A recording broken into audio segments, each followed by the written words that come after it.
comenzar.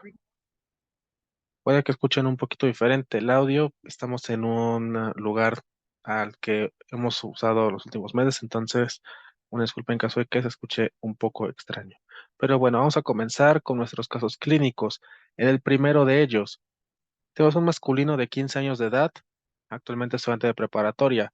Antecedentes familiares realmente sin interés, acude a consulta por una adenopatía cervical de varios meses de aparición, características de malignidad que no se ha resuelto a pesar de múltiples tratamientos. No especifica cuáles. Refiere además disminución de la audición del oído ipsilateral con otalgia.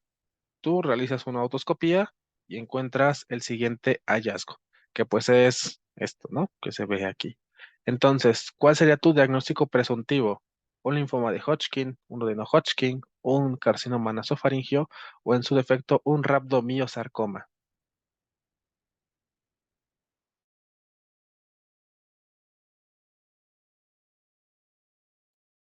¿Qué opción escogen médicos?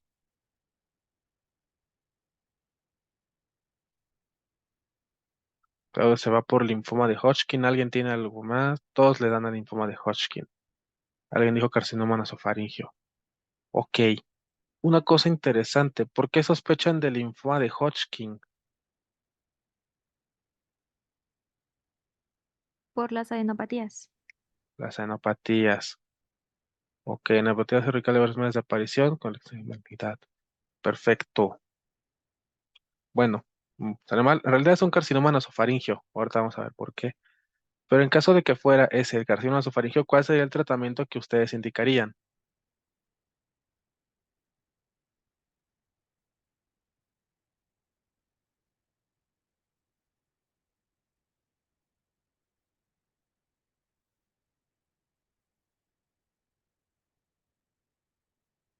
Aquí dicen que quimio radio, otros que quimio y cirugía, todo junto.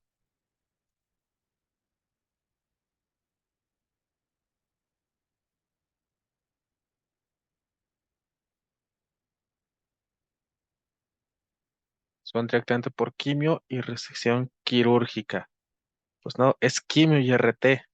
¿Por qué no vamos a hacer resección quirúrgica? Sobre todo porque ya tenemos las adenopatías cervicales. Esto nos está hablando de que ya hay una cierta metástasis. Entonces, lo primero que hay que hacer es citorreducción antes de poder considerar que ese sea el tratamiento adecuado.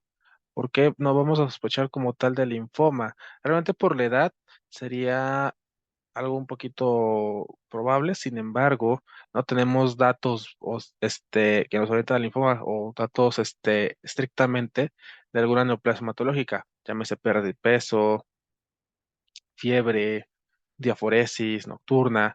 Únicamente tenemos esto que es lo que más nos apoya, la disminución de la audición del oído bueno, que empieza a ser bilateral, pero no tenemos como tal signos de infiltración, como puede ser infiltración neurológica, que quizás sea por la que ustedes se fueron. Entonces, aquí la opción más probable sería un carcinoma nasofaringio en este caso.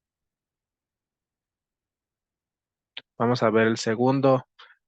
Tenemos un recién nacido de 18 días de edad, acude al departamento de emergencias. Tenemos con distensión abdominal, irritación de 48 horas de evolución después después de comer.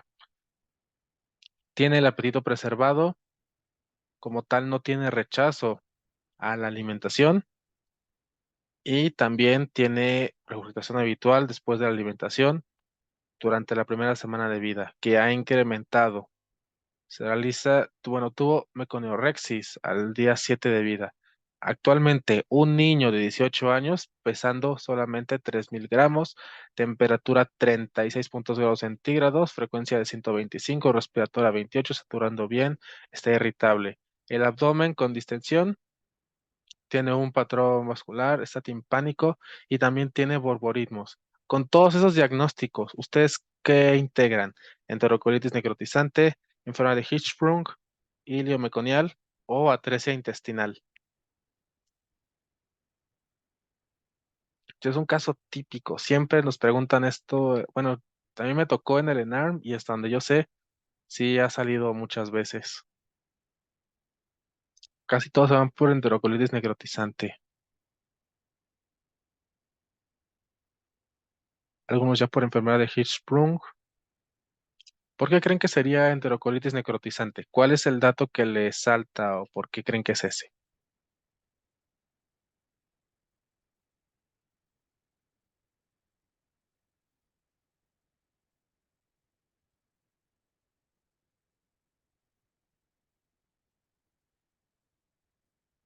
¿O por qué creen los otros que es enfermedad de Hirschsprung?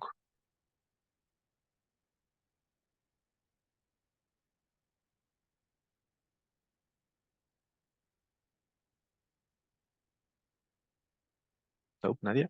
Bueno, realmente es enfermedad de Hirschsprung. Ahorita vamos a ver por qué. Y basado en tu diagnóstico, ¿cuál sería el gold estándar para confirmarlo? ¿La radiografía de abdomen, la biopsia rectal, TAC o manometría anorrectal? Ya sabemos, ¿no? Que es Hirschsprung, pues directamente biopsia. Vamos a repasar un poquito sobre la enfermedad de Hirschsprung. Vamos a ver que esta se debe a la inervación anómala del colon, secundaria interrupción en la migración neuroblástica. Esto va a dar lugar a una ausencia congénita de las células ganglionares del plexo mentérico de Auerbach y su mucosa de Meissner. Pues, pregunta en toda la vida. Esto ocasiona una hiperplasia compensadora de las vías nerviosas colinérgicas de la pared intestinal. Por eso algunos luego se van aquí por la radiografía de abdomen. Factores de riesgo. Es la causa más frecuente de obstrucción intestinal baja en el recién nacido. Entonces, desde aquí ya lo podemos sospechar, ¿no? Asociado al síndrome de Down, neoplasia endocrina múltiple 2A. Y también afecta sobre todo el recto del sigmoides. El cuadro clínico va a ser estreñimiento, el ilio meconial, obstrucción intestinal y vómito biliar continuo, así como retraso ponderal. Ahí es donde estaba. ¿Por qué? No sospechamos de enterocolitis necrotizante, primero, porque si el paciente tuviera necrosis, él no estaría pues tan estable hasta cierto punto, ¿no? Estaría chocado el niño por completo, pues al final es una enfermedad mortal. Entonces, y no tenemos un factor predisponente a enterocolitis necrotizante, o sea, no le dimos algún alimento extraño, el niño no es prematuro, el niño no refiere o no se nos refiere como tal algún dato de infección, únicamente encontramos el ilio meconial, que sí hiciera, y también pues vemos la pérdida de peso, o sea, esto ya es crónico, entonces más probable es que justamente fuera la enfermedad de Hirschsprung, como vemos, no había presentado evacuaciones, entonces niño que no tiene como tal datos de infección con estreñimiento, hilo meconial y retraso ponderal, así como vómito biliar continuo, pues nos debería hacer sospechar mucho, por lo menos en enfermedad de Hirschsprung, hasta que no tengamos el diferencial. A la exploración física, masa fecal en fosa ilíaca izquierda, creo que aquí no lo menciona, no. Ámpula rectal vacía, tampoco. Y tampoco tenía hipertonía del esfínter anal, pero estos son los datos más importantes. En mi ENAR me acuerdo que sí tal cual venía con hilo meconial y sí refería que a la palpación tenía la ámpula rectal vacía. Entonces también esas son las más importantes que yo les recomiendo tengan en cuenta cuando estén revisando enfermedad de Hirschsprung. ¿Tienen alguna duda respecto a esta enfermedad?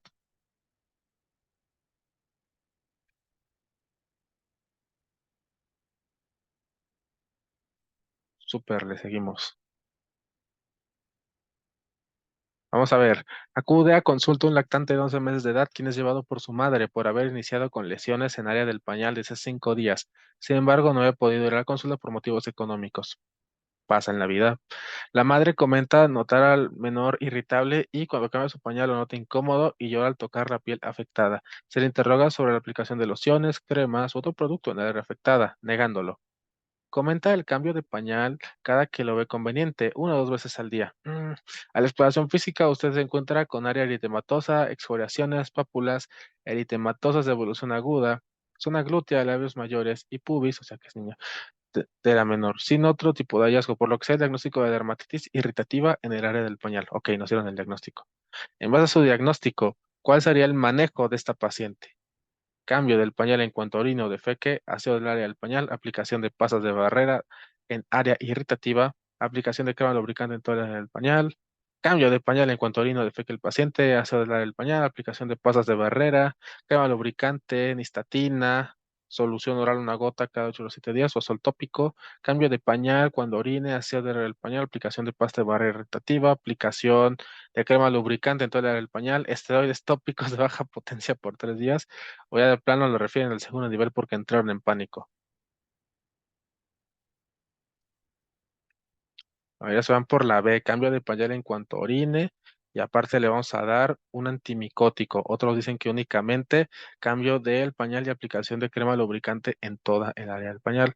La respuesta correcta es la A. ¿Por qué no le vamos a dar nistatina estrictamente? No cumplimos aquí, al menos por definición o por lo que nos está presentando las lesiones satélite que nos harían pensar en una candidemia. Entonces, en este caso, lo más adecuado sería únicamente realizar este, esta aplicación de la crema lubricante y realmente el problema viene aquí, en que se le está cambiando muy poquitas veces el pañal. Entonces, nada más nos vamos a limitar hacia esta zona. Muy bien. Caso clínico 4. Usted recibe un recién nacido en el que observa aducción y rotación interna del hombro, extensión y pronación del codo, flexión del carpo y dedos de la mano. El pediatra le comenta que se trata de la presentación más frecuente de lesión de plexo braquial obstétrica. Qué agradable sujeto, ¿verdad? Pero no te dice cuál es el diagnóstico. ¿Cuál es el nombre de la lesión que tiene?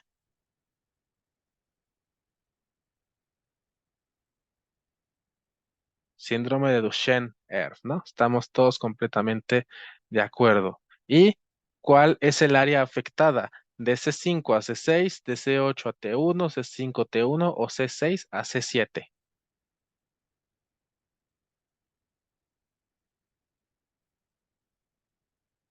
Ese es un regalito que siempre se tiene que saber porque esta siempre la han preguntado, esta o la otra. Entonces es bueno que sepan y que afecta C5 a C6. Esta me la pregunto, y a veces a C7, pero C5 a C6 es la respuesta más correcta. Esta también me vino a mí en mi ENARM hace ya 2 años. Nos vamos a ver aprovechando dos tipos de lesiones que siempre se confunden, por lo menos yo todavía sigo confundiendo. Entonces vamos a ver, ¿no? Tenemos cefalohematoma caput succedaneum. No tiene nada que ver, pero es un buen momento para recordar. Recuerden que en cuanto al cefalohematoma es una hemorragia subperióstica más una fractura lineal subyacente. Por lo tanto, al ser subperióstica, te va a respetar las suturas. La piel como tal no va a tener alguna alteración. Y lo más importante, el cefalohematoma aparece horas o días tras el parto. Yo me acuerdo así tal cual en cuanto al cefalohematoma que te, bueno, que buscar esos dos, que respeta suturas y que te diga que la evolución es después del parto, o sea que lo notaron posterior al parto. Y la resolución es espontánea, pero es muy tardía. ¿Por qué? Porque es después del parto. En cuanto al caput succedaneum, esta es una colección serosanguinolenta subcutánea y estetematosa. Entonces, como es subcutánea, esta no va a respetar las suturas. Es una lesión que está mal definida. Es un chipotote ya, fin, ¿no? Piel eritemo equimosis y lo más importante, el caput succedaneum sucede durante el parto, así también yo me lo aprendía, sucede durante el parto y también pues como ya sucedió durante el parto, yo me acuerdo que pues se resolvía rápidamente, ¿no? A los 3 días máximo. Ahora sí, a lo que nos compete, de acuerdo a lo que estábamos revisando, la lesión de Erdruchen y de Klumpke. Entonces, recordemos que Erdruchen generalmente va a afectar C4 o C5 y hasta C6, la que, y a veces C7, ¿no? Lo que tenemos que saber es que clínicamente vamos a tener en cuanto al niño, la mano va a estar en aducción y rotación interna. Lo que más yo me acuerdo eran estas dos, presión palmar y reflejo del moro, que es como la más, o la diferencia más importante que vamos a notar. En Herb Duchenne justamente puede hacer presión palmar, no está afectada la mano, está afectado el brazo, entonces sí puede apretarte pero si tú eres el reflejo del moro, el lado afectado va a estar completamente negativo. Esa es la postura que adquiere el niño y aparentemente clínicamente dicen que es como propina de camarero. Yo lo veo más como que está pidiendo soborno o algo así, coloca su mano detrás para que nadie vea que le está soltando dinero, pero pues quien lo describió dice que es propina de camarero y yo le creo, pensando que es buena persona. Algo que sí te pueden llegar a preguntar es que una complicación del Air Duchenne es la parálisis diafragmática. Eso es pregunta por lo menos de simulador, siempre sale. De seguro alguna vez se preguntó del Lenar, pero no tengo conocimiento de si ya se quemaron esa. Por el otro lado está la de Klumpke, que es la con la que nos solemos confundir. Esta afecta más abajito, C6 a C8, pero llega hasta D1. Y ahí la gran diferencia. Aquí vamos a tener la mano y la muñeca en flexión, como se puede ver acá en el niño. En este caso sí puede hacer el moro porque el brazo está respetado, pero no te va a poder apretar la mano porque justamente es el área afectada. Dicen que está la mano como en beso. Yo recuerdo que tenían que hacer como si hicieran su mano como si fuera el pico de un ave y así más o menos lo iban recordando, ¿no? Que está un poquito difícil, ahí sí requiere mucha imaginación, pero es lo que tienen que recordar. Y justamente como puede afectar hasta abajo de ese 8 te puede causar un síndrome de Horner. Entonces, esas son las complicaciones que también deben recordar. El Air-Duchenne te puede causar parálisis diafragmática y el Klumpke te puede causar síndrome de Horner. El tratamiento para los dos es lo mismo. Inmovilización parcial, 1 a 2 semanas, nada más. ¿Tienen alguna duda con respecto a estas dos o las dos anteriores?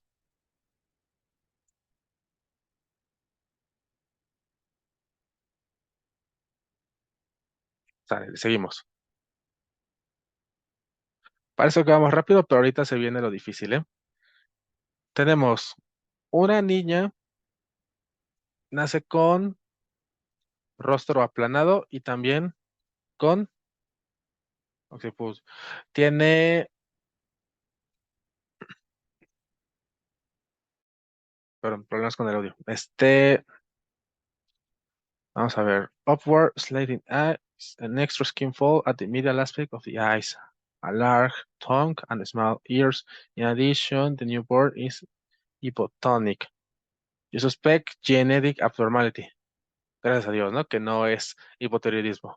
Which karyotype corresponds to the suspected diagnosis? Tenemos 47XX21 más, 47XXY, 47XY13 y 45X. Antes de llegar al diagnóstico, vamos a pensar, ¿qué diagnóstico sería este? ¿Qué hay aquí? ¿Cómo se llama esta enfermedad?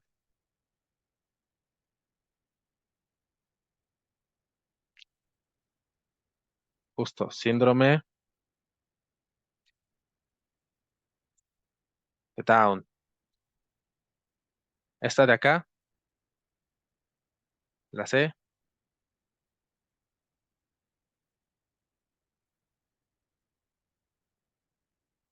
síndrome de Pato, justamente. Este de aquí, Turner. Turner. Y este de acá, la B, Klinefelter. Klinefelter. Pues dice que es niña, entonces no.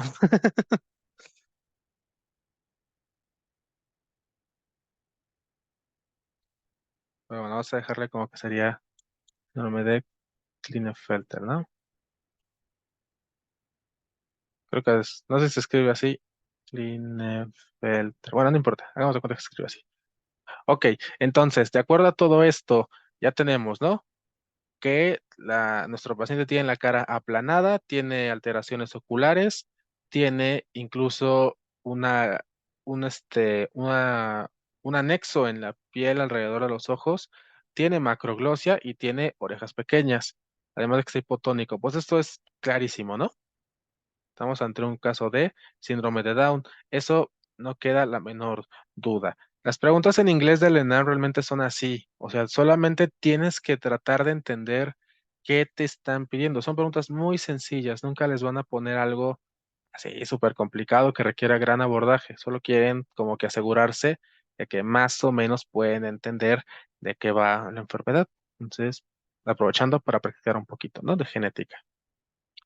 El caso clínico número 6. Tenemos un masculino de 10 meses de edad que acude a consulta por presentar un exantema de 3 días de evolución. Antecedentes personales no patológicos, esquema de vacunación incompleto. Desde ahí, ¿no? Inicio padecimiento actual con fiebre 3 días después acompañado de aparición de exantema mácula macular rosado. A la exploración física se encuentran ganglios palpables en región retroauricular. además de enantema en paladar blando. Ahí está el diagnóstico. Signos vitales, frecuencia cardíaca 120, TA 170, respiratorio 23, y si tiene fiebre, ¿no? Está en 38. La pregunta es, ¿cuál es el periodo de incubación de su enfermedad de sospecha? Entonces, ustedes dicen que es C. ¿Alguien tiene alguna otra opinión? ¿Alguien dice que es B? Ok, lo primero que tenemos que preguntarnos nosotros es, ¿cuál es la enfermedad? Porque no nos lo están diciendo. Y esta es una seriada. Estas son Rubiola. peligrosas. Ya nos dijeron alguien que es rubiola.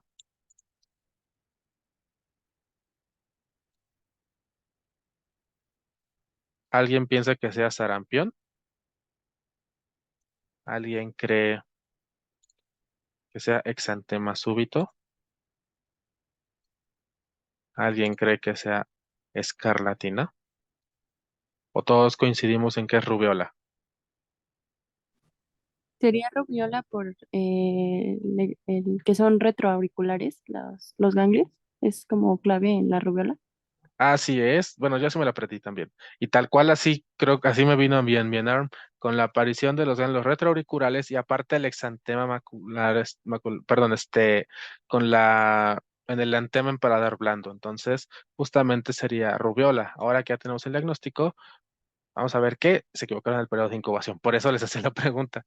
Es de 14 a 21 días. Ahorita vamos a revisar las exantemáticas. Solo era para poder agarrar un poco aquí. Ahora, según la norma 017 para la vigilancia epidemiológica, ¿qué tipo de notificación tiene esta enfermedad? ¿Inmediata, diaria, semanal o mensual? Inmediata, ¿no? De volada, lo tienes que tienes un paciente con rubiola, busca hasta debajo de las piedras donde está el siguiente. Entonces, su diagnóstico de sospecha, pues tal cual, ¿no? Efectivamente es rubiola. Ahora sí, se viene la revisión difícil de la clase de hoy. Sarampión, vamos a iniciar por esta, ¿no? Es una enfermedad exantemática aguda, muy contagiosa, que se produce por el virus del sarampión y se caracteriza por un periodo prodrómico febril que tiene manifestaciones respiratorias. Así yo me acuerdo, el sarampión empieza con una gripe no específica y un enantema específico, además de erupción macular generalizada. Generalmente es autolimitada, sin embargo, presenta complicaciones moderadas a graves. Y esa también es una pregunta de NAVAM, las complicaciones del sarampión, que ahorita revisamos. De acuerdo a la guía de práctica clínica, es muy contagiosa, se transmite a través de gotitas respiratorias, el famoso flush, en un lapso no mayor de 2 horas. Eso es muy importante también. Te llegan a poner a veces que el paciente o la madre, o en caso de que estén haciéndote para que sospeches de rubiola congénita o no, estuvo expuesta tanto tiempo con un caso sospechoso o confirmado de rubiola. Vemos que el periodo de mayor contagiosidad es de 1 a 2 días antes de la erupción y continúa mientras persiste el exantema. Eso quiere decir que una vez que termine el exantema, bueno, pues vamos a ver que hasta 5 días después de la erupción lo puede seguir transmitiendo. Recuerden que el sarampión se previene a través de la vacuna SRP, sarampión, rubiola, parotiditis. Pero acuérdense también que esta vacuna, la triple viral, es con virus vivos, atenuados, o bueno, aquí dice hiperatenuados, pero atenuados al final de cuentas. ¿Y eso qué quiere decir? Que paciente con VIH, paciente embarazada, paciente con alguna inmunodeficiencia, no es candidato a este tipo de tratamiento. Entonces hay que tener muchísimo cuidado, pues no se les puede aplicar. Nada más recordar que, porque siempre me preguntan, esta vacuna la primera dosis se aplica a los 12 meses de edad y el refuerzo hasta los 6 años, al menos en el esquema nacional de vacunación para los niños. Ya en los adultos es otra cosa, pero para los niños es hasta aquí. Aquí tenemos contraindicaciones de la vacuna, reacción anafiláctica a una dosis anterior de la triple vírica o cualquiera de las vacunas que la componen. ¿Qué quiere decir? Que sean alérgicos a la neomicina, pues tiene neomicina también como vial. Tampoco se le puede aplicar a ningún niño con fiebre porque justamente es con virus vivos atenuados. Si el paciente tiene fiebre, pues su estado inmunológico realmente está comprometido, entonces puede desarrollar la enfermedad. Y tampoco mujeres embarazadas o aquellas que planeen embarazarse los siguientes 3 meses tras su aplicación. Digo, la guía de práctica clínica no te exige que asegures un método anticonceptivo por lo menos 3 meses, pero es un dato importante que debemos tener en cuenta.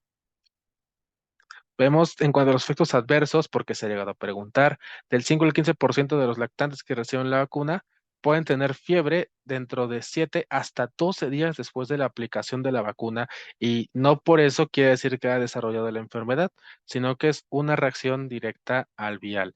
El 5% incluso puede presentar exantema generalizado que inicia 7 días después de la vacunación y persiste unos 3 días. Y este exantema, pues justamente es que si desarrolla la infección por sarampión. El cuadro clínico vemos que aparece 7 a 18 días después del contagio, con un periodo de incubación promedio de 10 días. Entonces vemos que, aquí por eso decía 7 a 14, ¿no? Tenemos la fase preeruptiva, caracterizada por fiebre elevada y que se incrementa hasta el quinto o sexto día, malestar general, catarro oculonasal, enantema y tos. 5 a 6 días de duración aproximadamente. Caracterizada por la aparición de exantema de progresión cefalocaudal. O sea, empieza y te dice, ¿no? Empieza en la parte de atrás de la cabeza o empieza en la cabeza y va para abajo, ¿no? Aparece en cara, tórax, abdomen y miembros. Duración aproximada de 5 días. Sarampión. El diagnóstico vemos que es clínico, pero si tú lo quieres confirmar, pues es a través de IgM, ¿no? Específica para sarampión. IgM, ¿por qué? Porque IgG, pues todos vamos a tener, ¿no? Por exposición. Algo que yo recuerdo mucho era el tipo de exantema que tiene el sarampión, que como vemos es muy, muy, muy, muy, muy, muy, muy finito. Es algo interesante, ¿no? Que debemos recordar. ¿Se acuerdan cuál es el confluente y cuál es el no confluente?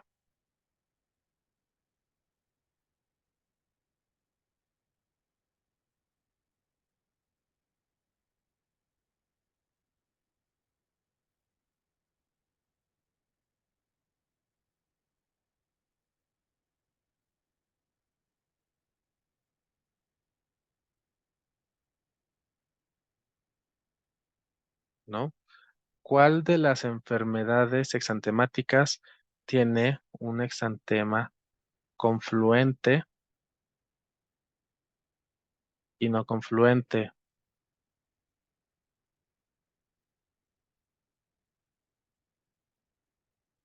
¿A qué me refiero con eso? A que son tantas, tantas las lesiones que se empiezan a juntar y empiezan a aparecer placas. Pues justamente lo están viendo acá. Es este, el de sarampión. Entonces también, si les dicen exantema confluente, lo más probable es que le estén hablando de sarampión. Y si no confluente, puede ser Kawasaki o puede ser rubiola. Entonces, el tratamiento se ha comprobado la administración de vitamina A en niños con sarampión reduce la gravedad de la enfermedad y la tasa de letalidad. Y de hecho, por guía de práctica clínica y que sí me vino también a bien del ENARM, ¿cuál es la única vacuna, la única vitamina o suplemento alimenticio recomendado como tratamiento antiviral y tal cual es la vitamina A?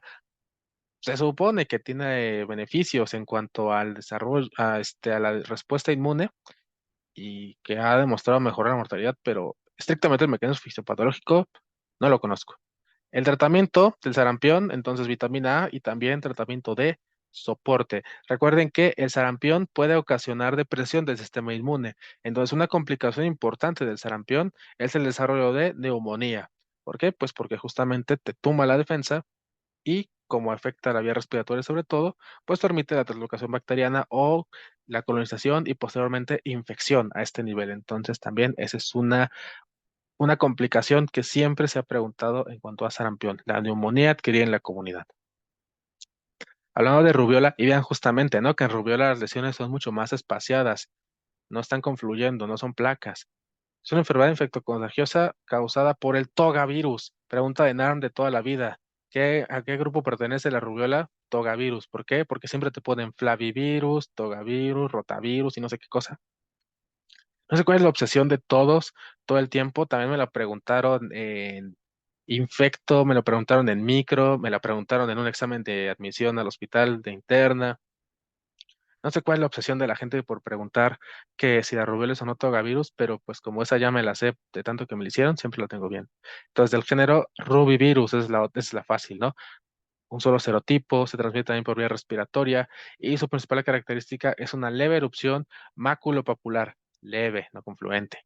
Los niños generalmente desarrollan pocos o ningún síntoma, sin embargo, los adultos pueden experimentar de 1 a 5 días pródromos con fiebre leve, dolor de cabeza, malestar general, coriza, conjuntivitis y adenopatía retroauricular. En cuanto a la prevención, como que las personas infectadas con rubiola pueden transmitir el virus 7 días antes y hasta 7 días después del exantema. La más fácil de todas es rubiola, 7 y 7. 7 días antes y 7 días después del exantema, puedes pasarla. La vacunación, lo mismo, ¿no? Triple viral. Primera dosis al año, segunda dosis a los 6 años. Así de sencillo. Dosis de refuerzo a los menores de 10 años que no hayan completado su esquema o 2 dosis de 4 semanas de intervalo cada una en menores de 10 años que no cuenten con ninguna vacunación previa. ¿Quiénes son los pacientes candidatos a la doble viral? Una dosis a hombres y mujeres mayores de 11 años que no hayan sido vacunados con la segunda dosis de SRP o SR a los 6 años de edad. Su servidor entró en este grupo. 2 dosis con intervalo de 4 semanas cada una en hombres y mujeres mayores de 11 años sin esquema documentado de SRP o SR. Se puede dar dosis adicional en Semana Nacional de Salud, en epidemias a partir de 1 año de edad, o sea, te aguantas, y en mujeres en edad fértil no embarazadas y mujeres posparto. ¿Por qué? Ya vimos que son virus vivos. Entonces, sí puedes causar la triada de Greg en caso de que, o por lo tanto, la rubiola congénita, en caso de que se las apliques a las mujeres embarazadas. Factores de riesgo para presentar rubiola. Aquí viene lo del oído, ¿no? Que tal cual vimos. Presencia de casos de brotes en familia. Generalmente te voy a decir que es en la escuela, trabajo o vecindario. En personas no vacunadas, sin documentación o con esquema de vacunación incompleto para sarampión, rubiola, que pues tal cual, ¿no? Aparecía como dato pivote en el caso clínico. Historia de enfermedad exantemática previa, contacto reciente de menos de 24 días con personas enfermas, asistencia a guarderías, estancias infantiles, escuelas. Esa también fue pregunta de que me vino en mi ENARM. ¿Cuál es el factor de riesgo? Que su niño iba a la guardería. Historia de internamiento hospitalario durante un brote, inmunodeficiencia congénita o adquirida, ingesta de inmunosupresores. Otra vez, ¿quiénes tienen medicamentos inmunosupresores? Los que tienen enfermedades autoinmunes, los que tienen trasplante, o los que tienen algún, bueno, prácticamente nada más esos dos, ¿no? Pero ir pacientes inmunosuprimidos con VIH, con diabetes, con cáncer, con esas cosas. Desnutrición grave también es una causa muy, muy importante de inmunosupresión, sobre todo, y vemos que todo el personal médico y paramédico que no se haya enfermado y que no esté vacunado corre el riesgo de contraer la enfermedad, ¿no? Hasta tuvimos ahí, junto a la pandemia de COVID-19, un brote de sarampión aquí en Ciudad de México. Entonces, aguas. Cuadro clínico. Vemos que generalmente tiene 1 o 2 días de febrícula. Eso es lo que podía causar un poquito de confusión en este caso clínico, ¿no? Porque nos decía que tiene temperatura de 38. Realmente la rubiola es un poquito más benigno en ese tipo de síntomas. Aparece ganglios linfáticos inflamatorios y dolorosos al tacto, generalmente en la región posterior del cuello y detrás de las orejas. También tenemos el famosísimo exantema rosa o rojo claro, que se agrupa formando áreas de color uniforme que empiezan en la cara y se extiende por el resto del cuerpo en sentido descendente. A medida que se va extendiendo por el tronco, suele desapareciendo de la cara. O sea, también es cefalocaudal, pero generalmente o sea, se va haciendo más leve conforme vamos avanzando. La erupción puede ocasionar prurito y puede durar hasta 3 días. Y cuando se va retirando, va remitiendo la erupción, la piel se descama en láminas finitas. En el caso de adultos y adolescentes, también se puede agregar dolor de cabeza, pérdida del apetito, conjuntivitis, obstrucción y secreción nasal. Una muy importante es que en los adolescentes y adultos te puede causar poliartralgia y poliartritis, y esta te puede durar hasta 23 días. Cuadros atípicos. Pregunta de NARM 2021. ¿Cómo me traumó? Que sí la tuve. Complicaciones de la rubiola, púrpura trombocitopénica, tal cual me vino en mi ENARM, entonces les recomiendo que estudien las complicaciones de la rubiola. Los cuadros típicos en adolescentes y mujeres adultas pueden presentar poliartritis y poliartralgia simétrica, mano, rodilla, muñecas y tobillos, hasta 4 semanas, y algunos pueden quedarse con artritis crónica, pero vemos que en casos muy raros de infección primaria de rubiola pueden tener complicaciones como púrpura trombocitopénica en 1 en 3.000 casos, y encefalitis, sobre todo en los adultos, 1 en 6.000 casos. Yo, el que sí me salió en el ENAR, y justamente porque lo vi en la GPC, púrpura trombocitopénica como complicación de la rubiola. El diagnóstico lo puedes hacer por laboratorio, aislamiento de virus de rubiola, demostración de anticuerpos IgM contra rubiola entre el día 14 y 18, aunque lo más probable es que el diagnóstico sea meramente clínico. En el caso de que te pregunte el gol estándar y así, pues obviamente no. La OMS recuerda para confirmar el diagnóstico de rubiola la prueba de ELISA para detección de anticuerpos IgM específicos del virus. Tratamiento, mantener aislamiento para evitar contagios, sobre todo mujeres embarazadas. La fiebre, controlarla con medios físicos, no te recomienda paracetamol, únicamente medios físicos. Alimentación habitual y baño diario con agua tibia y no tallar la piel. O sea, pues ya saben, ¿no? A nadie en teoría se debería tallar la piel, pero en niños todavía menos. Entonces, diagnóstico clínico, si te piden el gold estándar, ELISA, IgM contra virus de rubiola y el tratamiento es meramente sintomático. Muy bien. Vamos a ver ahora la escarlatina. Vemos que es una enfermedad exantemática, infectocontagiosa, y se transmite principalmente de persona a persona, al estornudar o al toser. Vemos que el contagio puede ser por enfermos o por portadores sanos. Es producida por las exotoxinas del estreptococo beta hemolítico del grupo A. Y desde ahí vamos a tener todas las complicaciones. Vamos a ver que presenta una distribución universal en todas las regiones, pero sobre todo en climas templados. Los elementos que lo constituyen son la proteína M, pregunta de ENAR, que le proporciona propiedades como adhesión de la mucosa y la función antifagocítica, y también es la que nos causa los síntomas, ¿no?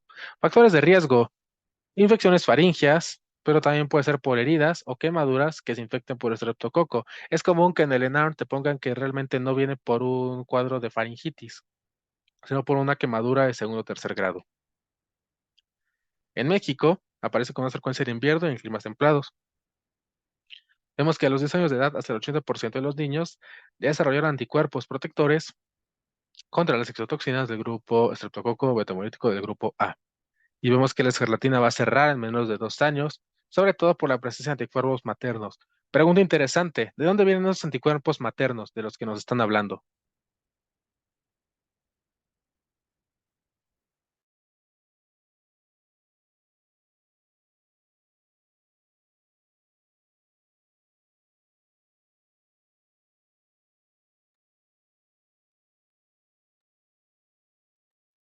De la leche materna.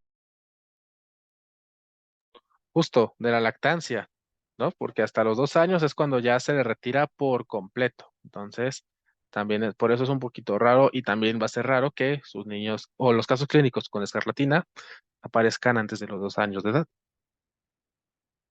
Y con el periodo de incubación del estreptococo, vemos que es de 1 a 7 días. ¿Cómo van a presentarse?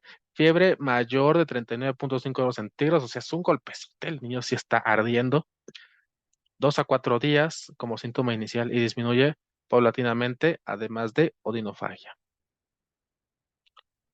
Entonces, signos que siempre te preguntan y sí te tienes que saber porque yo les juro que les va a salir un caso clínico de esos en el ENARM y les van a poner uno de estos signos. Faringe congestiva, eritema de la mucosa oral, máculas puntiformes, rojas en la úvula y en el paladar duro y blando, que son las manchas de Forsheimer que estamos observando acá.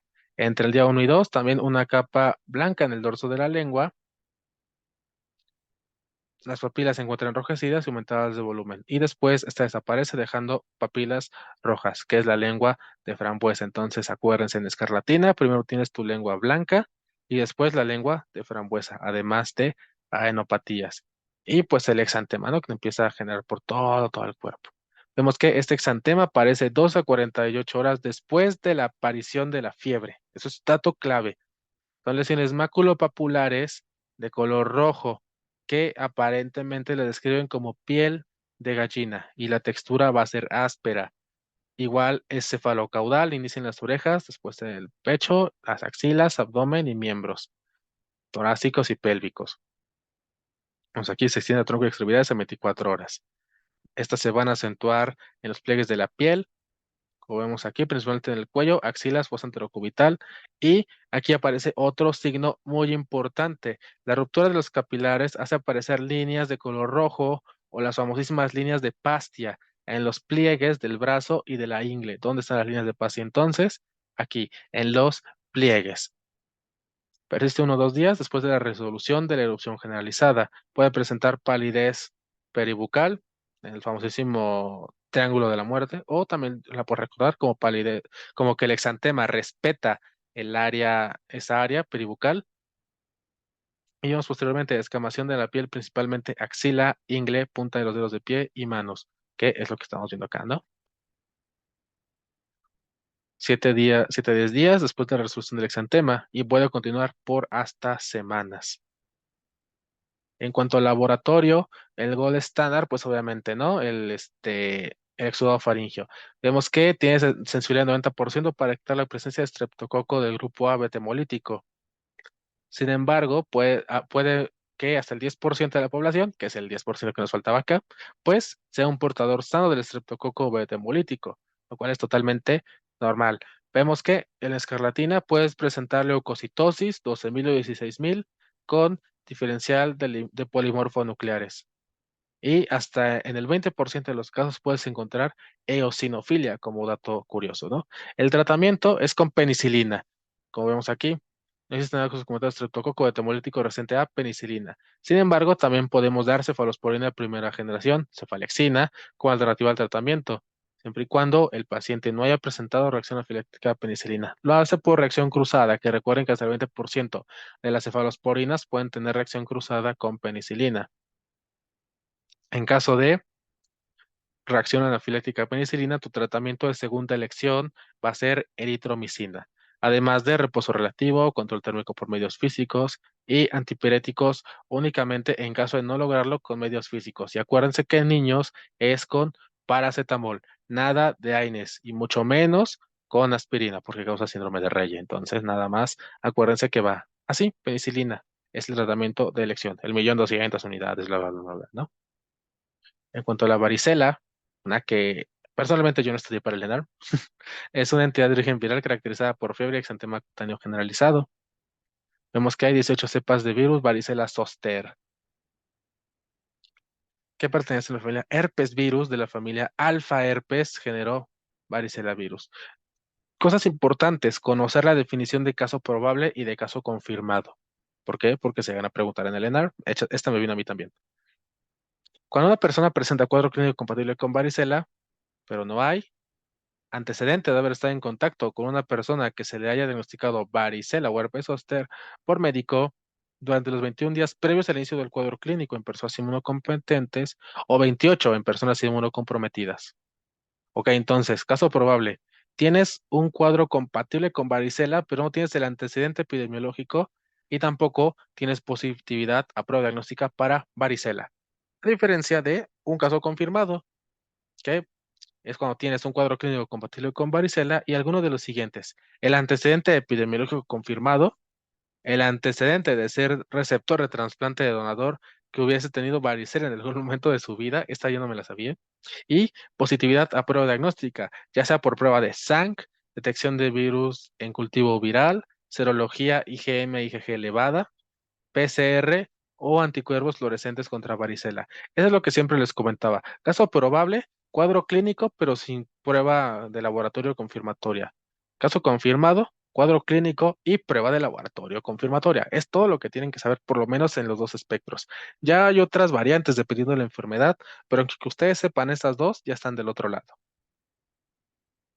¿Cuáles son los factores de riesgo? Se considera que una persona es susceptible cuando no tiene antecedente de varicela o herpes, cuando tiene más bien serología negativa contra varicela y cuando no tiene antecedente de vacunación.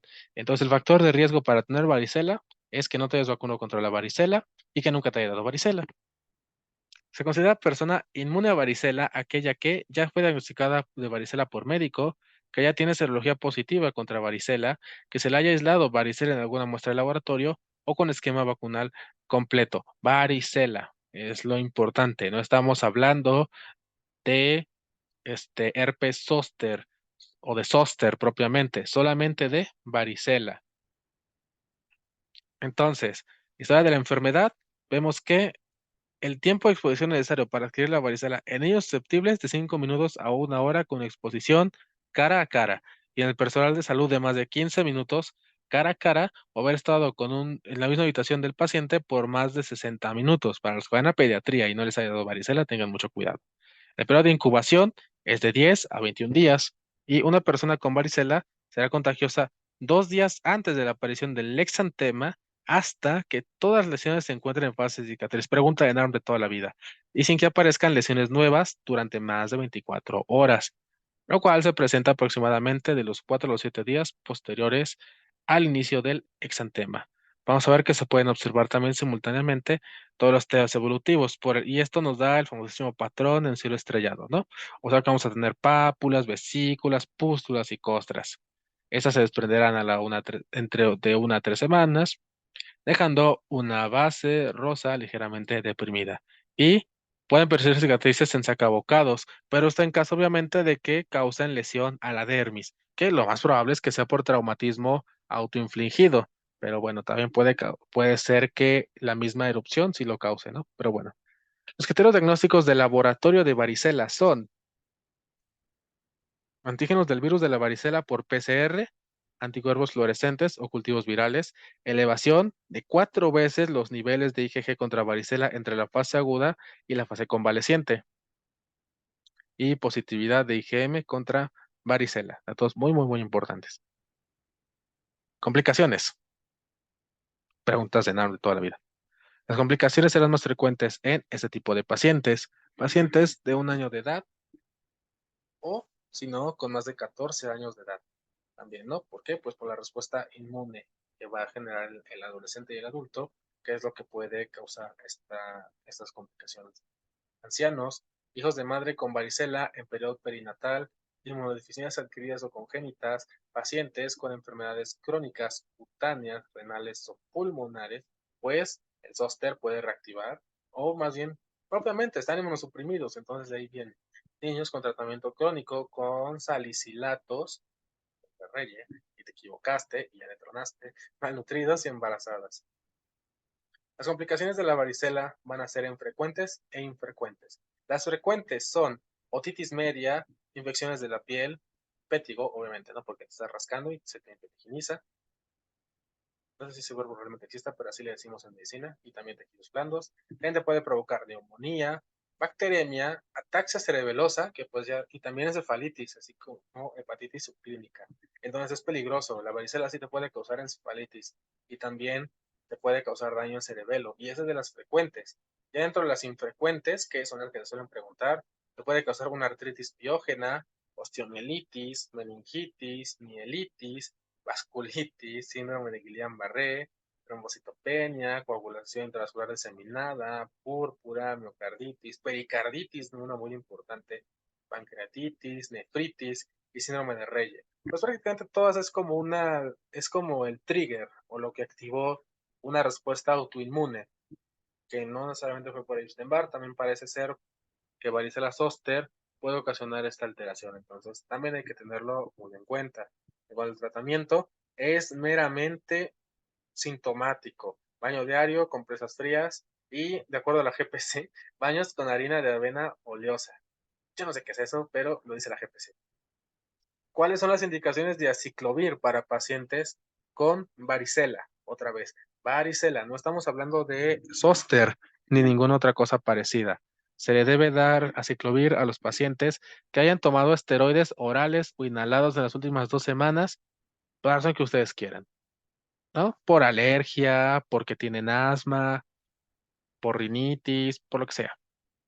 Que tengan enfermedad cutánea crónica, o sea, que tengan eczema, que tengan EPOC o fibrosis quística.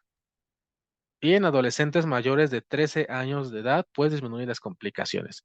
O sea que estas complicaciones también van a ser más frecuentes en los adolescentes y adultos. ¿Hay vacunación? Sí, desgraciadamente no está en el cuadro básico, pero bueno, el esquema de vacunación contra varicela en mayores de 12 a 15 meses de edad son 2 dosis de 0.5 mililitros subcutáneo. Esto a los 12 meses de edad con refuerzo a los 4 a 6 años de edad. O sea, igualito a lo que le vas a dar a la SRP. En caso de retraso vacunal, aplicar la segunda dosis 3 meses después de la primera. O sea, y después de los 6 años, aplicas el esquema 0-3, ¿no? Día 0 y a los 3 meses le das la siguiente. Fin del algoritmo. Vamos a hablar ahora del eritema infeccioso. Ya se puso difícil esto, pero ahí seguimos, ¿no? Es un exantema común de la infancia y se causa por el parvovirus B19, que vemos que es un eritrovirus. Más común en niños de 6 a 19 años de edad e incluso puede aparecer en geriátricos. pero también se encuentra en niños de 1 a 4 años de edad, que prácticamente es donde aparecen los casos clínicos de esa enfermedad, ¿no? Pero bueno, así lo marca la GPC. También se adquiere mediante la inhalación de aerosoles, pero algo muy importante, también por transfusión sanguínea y también está la transmisión vertical. Sin embargo, la más común es por contacto directo con secreciones de una persona infectada. ¿Cuáles pueden ser las complicaciones? Pregunta de NARM de cada año. Paciente con puede presentar anemia hemolítica crónica. Más bien, los pacientes con anemia hemolítica crónica y las embarazadas, tras adquirir la infección por el parvovirus B19, pueden presentar anemia aplásica. A mí se me tocó un caso en una embarazada. Y también el producto puede presentar hidrops fetal. Entonces, mucho cuidado en cuanto al parvovirus B19, porque si hay casos clínicos, así. Cuadro clínico, el periodo de incubación de la quinta enfermedad de los 4 a los 21 días, con un periodo de contagio de 6 a 11 días previos al exantema. General no hay periodo prodrómico o puede presentar febrícula y hasta fiebre, cefalea, conjuntivitis, coriza, faringitis y este causa malestar gastrointestinal con náusea y diarrea. El exantema es clásico, ¿no? Tenemos 3 etapas. La primera, exantema eritematoso en mejillas, que es el famosísimo signo de la mejilla bofetada, aunque también te puede aparecer enfrente.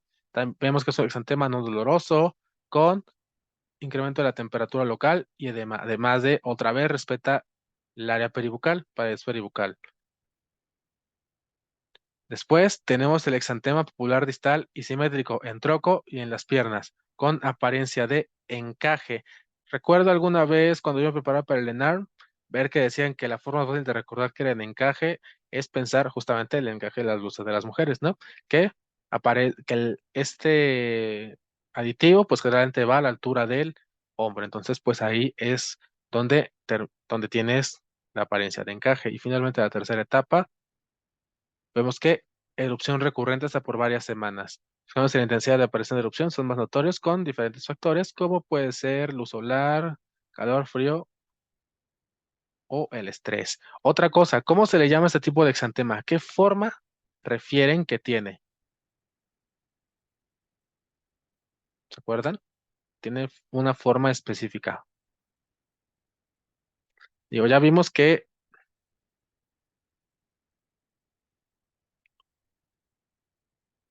tiene la distribución de encaje, pero tiene una forma S, tipo de exantema. No, o sea, tiene una descripción.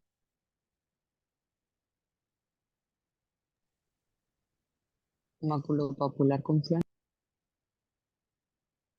Mm, no, Confluente. no.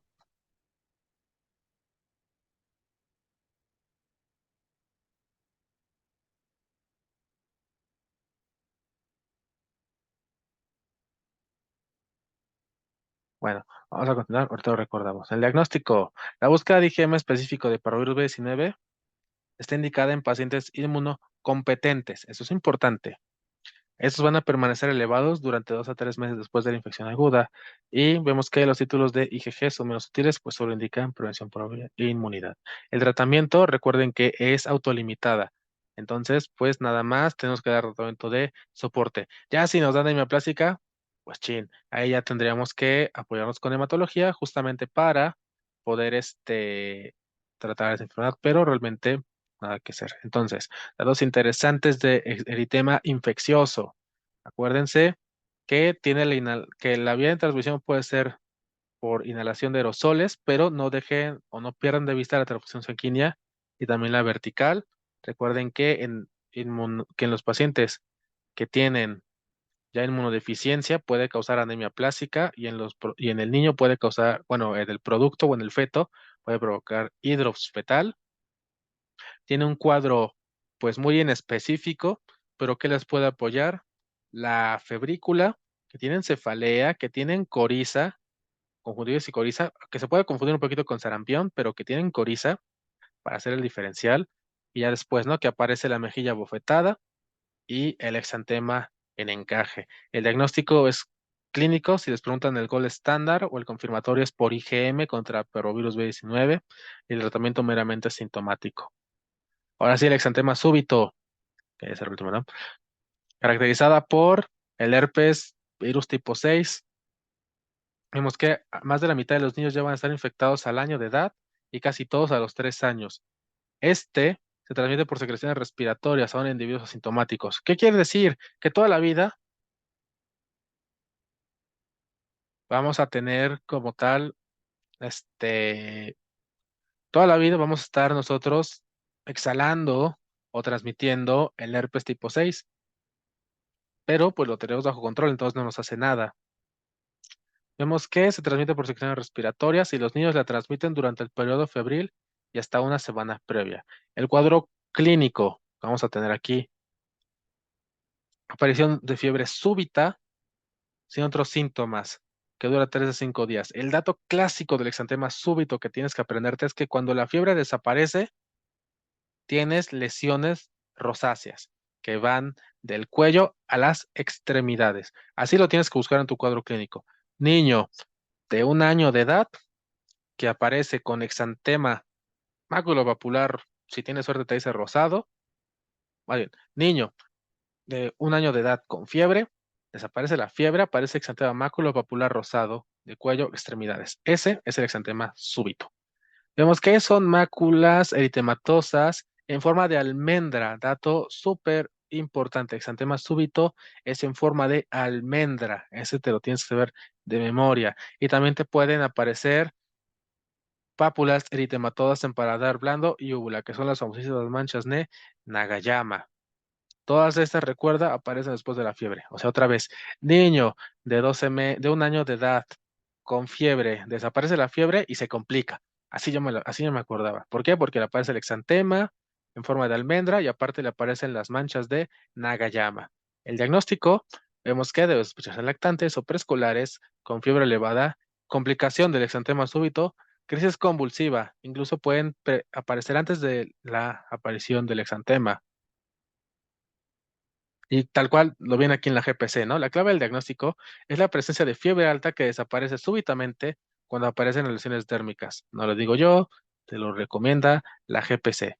El tratamiento es autolimitado y más bien la enfermedad es autolimitada y no requiere tratamiento antiviral. No le den nada a estos pacientes, por favor. Entonces, prácticamente con esto tenemos que de todas las exantemáticas, las que requieren tratamiento son sarampión, vitamina A, y escarlatina, que requiere la penicilina o la cefalosporina, o en su defecto, que requiere la eritromicina. Y bueno, el herpes, la varicela, únicamente, ¿no? En los adolescentes.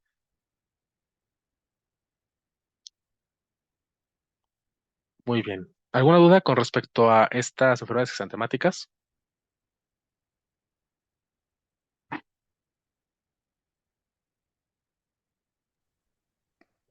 La pregunta que había dicho, del exantema del eritema infeccioso. Ah, sí. Ya lo habían colocado acá, de hecho, por eso creí que se lo había notado, pero sí, es el megaloeritema, el que mencionaba Fernanda.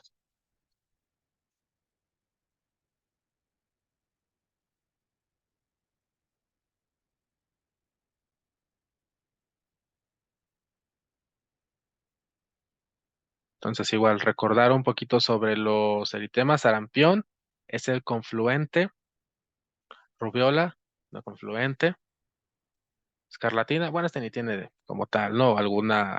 En este caso podría ser la piel de gallina y las líneas de Pastia. En la varicela, pues, no, es el cielo estrellado. En el eritema infeccioso es la bofetada, después es el encaje y ya finalmente el megaloeritema.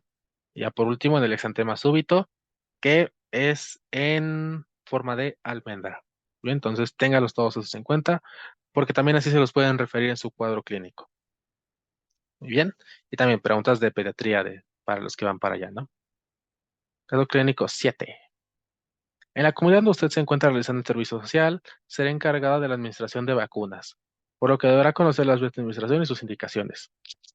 Son vías de administración y los grados en los que se inserta una aguja, excepto intradérmica, 15 grados, subcutánea, 40 grados, intramuscular, 90 grados, hipodérmica, 45 grados. Yo sé, nada que ver, pero así luego te las gasta el ENARM. Entonces, doctores, ¿cuál creen que sea?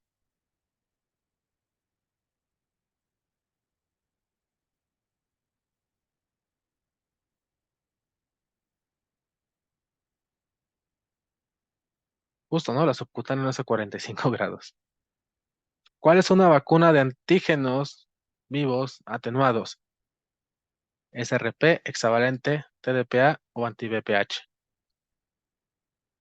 Estrictamente no son antígenos, pero así te la puede poner el ENARM, ¿no? ¿Por qué? Pues porque así son virus vivos. Está completo. Pues no puedo decir el organismo porque el virus como tal no cumple la definición de un organismo, pero está completo el genoma, el virus, la partícula o lo que sea eso cosa. Entonces, SRP es correcto. Pregunta súper difícil. ¿Cuál es la distancia mínima de aplicación de dos vacunas en el mismo sitio?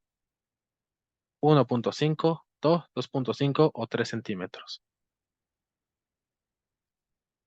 Este crack respondió C, sí rotó en epidemio o en medicina preventiva. 2.5 centímetros es la distancia mínima de aplicación entre dos vacunas en el mismo sitio.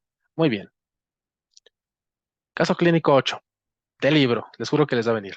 En la sala de expulsión de un hospital de segundo nivel, se recibe paciente con 34 semanas de gestación, previa ruptura prematura de membranas, sin administración previa de esteroide prenatal. Se obtiene tras 10 horas de trabajo de parto, producto único masculino, 33.3 semanas de gestación por Capurro, Apgar 7.8, con 4 puntos de Silverman, está cianótico y polipneico, por lo que se decide realizar teletórax AP, donde se observa infiltrado retículo granular o nodular difuso, con pérdida de la transparencia pulmonar y disminución del volumen pulmonar. Por los antecedentes, ¿qué diagnóstico estableces en ese paciente? Asfixia perinatal, taquimia transitoria del recién nacido, síndrome de membrana hialina o aspiración meconial. Facilísima, ¿no? Estábamos ante un síndrome de membrana hialina. Según la radiografía, ¿qué grado la vas a clasificar? ¿1, 2, 3 o 4? ¿Qué le ponen, médicos? ¿1, 2, 3 o 4? Santiago dice que 4, la más alta, alguien dice menos, alguien está de acuerdo, alguien dice que 3. ¿Ustedes qué opinan? ¿3, 4, 2, 1? La correcta es un 3. Muy bien. Si el paciente presentara hipotensión, ¿cuál sería el inotrópico de elección? ¿Nobuta, Dopa, Nore o Levosimendan? Este me respondió luego Nore, sin miedo al éxito. Otros dicen que Nobuta, otros dicen que Dopa. Está bien difícil, la verdad. La respuesta correcta es Dobuta. ¿Por qué? Porque justamente dice el inotrópico de elección. ¿Cuál es el fármaco de primera elección para el manejo del cierre del conducto arterioso? Ustedes me dirán, ¿qué tiene que ver? Yo les diré, pues por eso se le hizo el edema, justo indometacina. Entonces, SDR tipo 1, membrana hialina, tema recientemente actualizado en 2021. Vemos que la causa más frecuente de insuficiencia respiratoria del recién nacido prematuro, 33 semanas de gestación. El déficit de surfactante disminuye la tensión superficial del alveolo y favorece su colapso, lo que origina disminución progresiva de la capacidad funcional residual y disminución de la distensibilidad pulmonar, provocando aumento del esfuerzo respiratorio, mismo que difícilmente podrá mantenerse por la escasa masa muscular del recién nacido prematuro, bla, bla, bla, bla, bla, ¿no? Ok, factores de riesgo: prematurez, asfixia perinatal, menor gestacional, más común en varones, en el segundo gemelo, en hijos de madres diabéticas de raza blanca. También se asocia nacimiento por cesárea sin trabajo de parto. Qué raro, ¿no? Generalmente esto era lo que nosotros recordábamos de taquimia transitoria, pero por GPC también lo marca en SDR. Infección materna y no administración de esteroides prenatales en la madre. Y el caso clínico tal cual, ¿no? Nos describió todos los posibles factores de riesgo. De hecho, por GPC es una recomendación investigar si se administraron los corticosteroides prenatales a la madre ante la inminencia del nacimiento prematuro. Y eso nos podría ocasionar la siguiente pregunta: ¿cómo se da el esquema de tratamiento con esteroides?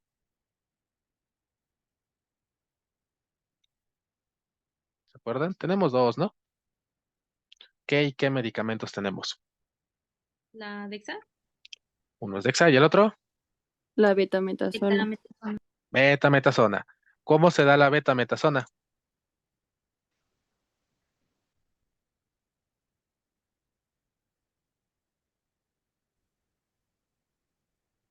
¿12 cada 24? A ver, vámonos despacito. Primero que nada, ¿ya respondieron bien Dexa? Que es 6 cada 12 por 2 días. por 2 días. ¿Y la betametasona? 12 miligramos Ujú. ¿Pero qué? cada 24 horas, 2 días. ¿Seguro?